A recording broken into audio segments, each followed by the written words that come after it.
inun a tunge lal berle lal thunga glovin itlan chilem anu le thun che theng thuaya tu ti hun chuan I vui thelo lal pa shwai thei turin in pero har sat na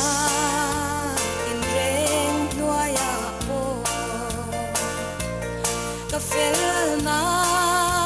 pathian ni a khamwan tu ka mu lo changi min khamwan trin tu ani si o ring tu nge shwai chin che inun a tunge lal berle lal thunga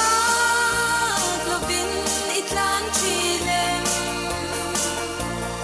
anu le thun che theng thuaya